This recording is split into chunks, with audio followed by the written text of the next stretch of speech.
Uy, sarap ng pakwan. Pulang-pula. Pulang-pula po siya.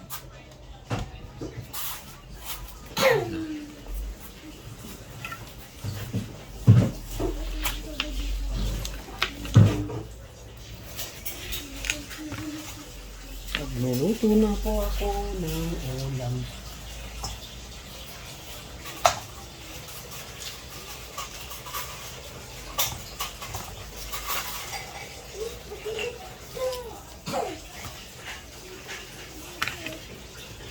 Ang pakwan.